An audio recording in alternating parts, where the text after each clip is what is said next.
السلام عليكم ورحمة الله وبركاته، ازيكم يا شباب في كل مكان؟ يا رب دايما تكونوا بخير وبصحة وبسعادة دايما في كل الدنيا. ان شاء الله في الفيديو ده هنقول لك السر اللي هيخليك تحل اي سؤال نصوص وانت مغمض عينيك ان شاء الله.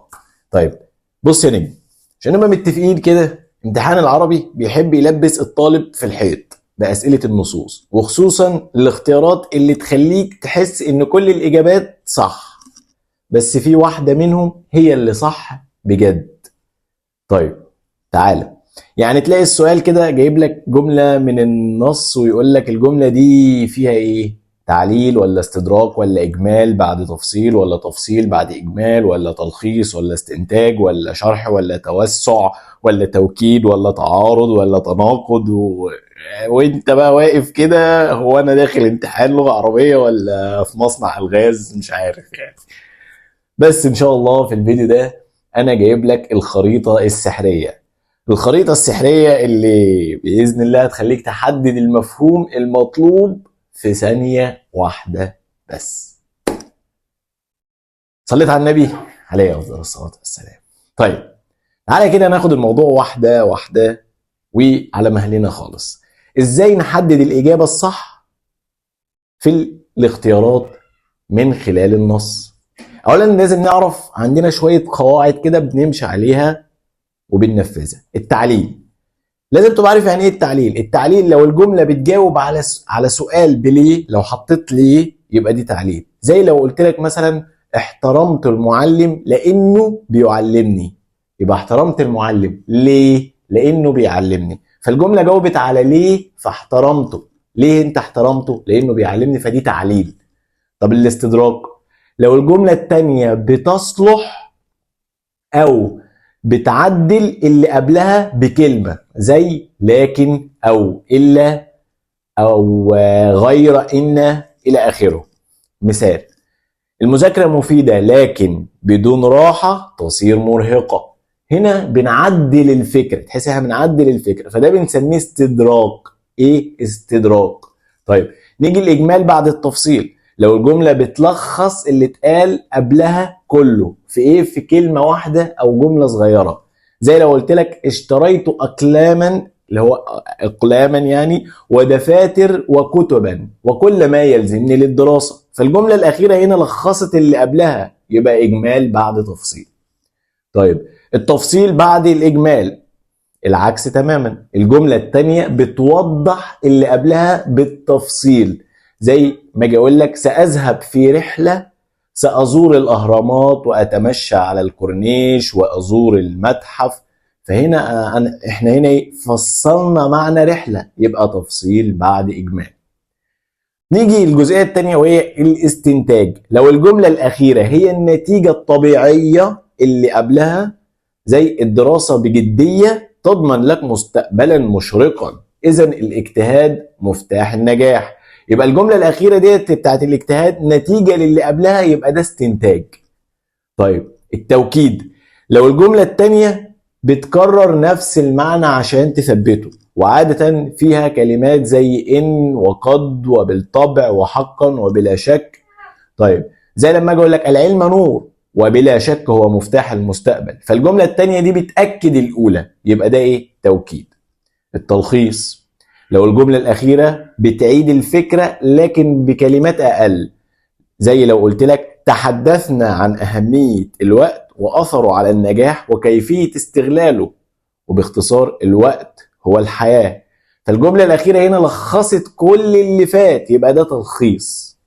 يبقى ده تلخيص. طب التوضيح، لو الجملة التانية بتشرح معنى الأولى أو بتوضحها بمثال، زي التعاون مهم في حياتنا، تعاون مهم في حياتنا، فمثلا عندما يعمل فريق كرة القدم بتناغم يحقق الفوز بسهولة. فالجملة التانية ديت شرحت الأولى، يبقى ده اسمه إيه؟ شرح أو توضيح. طيب علشان لازم تعمل الحاجات دي عشان الصورة تبقى واضحة، هنقول اختبار سريع ليك، لو حلتهم فأنت معلم بجد. طيب يجب عليك احترام والديك فهما سبب وجودك في الحياة. هنا دي تعليل ولا استدراك ولا توكيد ولا تلخيص؟ ده السؤال الأول، اكتبه لي في الكومنت. السؤال الثاني، المعلم أساس المجتمع فهو الذي ينير عقول الأجيال. استنتاج ولا توضيح ولا تفصيل ولا إجمال؟ السؤال الثالث، العلم يرفع من شأن الإنسان وبلا شك هو مفتاح المستقبل. استدراك ولا توكيد ولا تعليل ولا استنتاج؟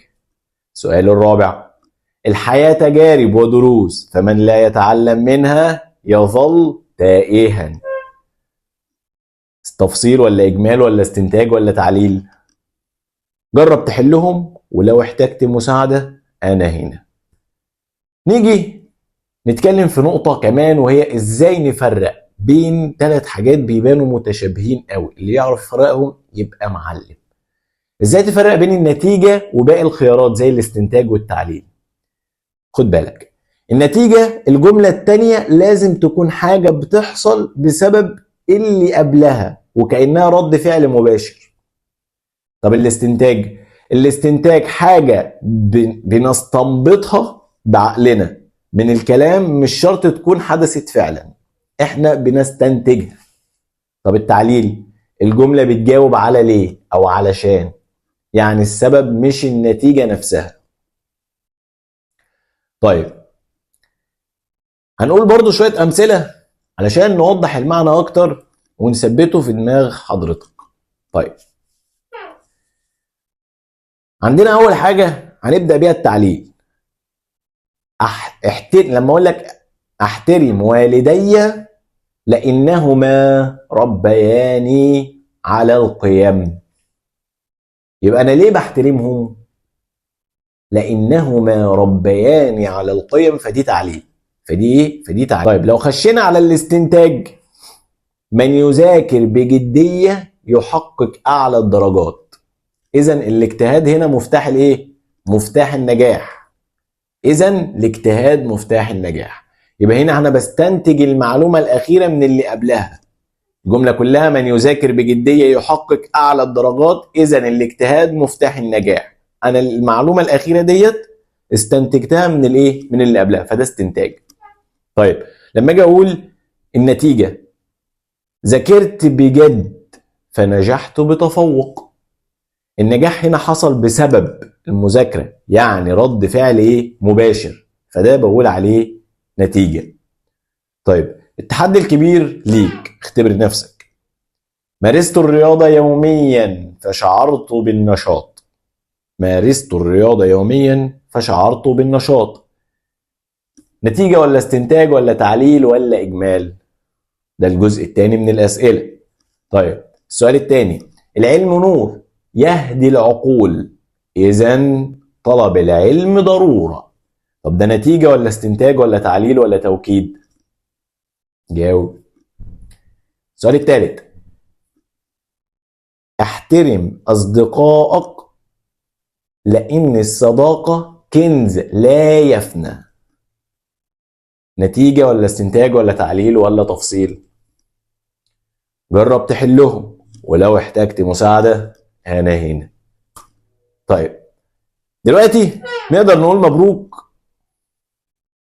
دلوقتي تقدر تحل أي سؤال بإذن الله نصوص ببساطة وذكاء. طبعا الموضوع فيه تفاصيل كتير، ولكن حاولنا إن احنا نلم الموضوع في أقل وقت ممكن ونجيب لك المهم قوي. مهم قوي. كل كلمة اتقالت في الفيديو دوت ما اتقالتش كده وخلاص، كل كلمة متقالة بلم معلومات كتيرة، يعني ضغطنا الموضوع بشكل كبير جدا. اتمنى منك انك تذاكر كويس وما تهملش، ودي كانت نهاية الفيديو. متنساش تعمل لايك وتشترك في القناة عشان ده بيدعمنا وبيشجعنا. اشوفكم ان شاء الله الفيديو الجاي. كان معكم حمدي، السلام عليكم ورحمة الله وبركاته. سلام.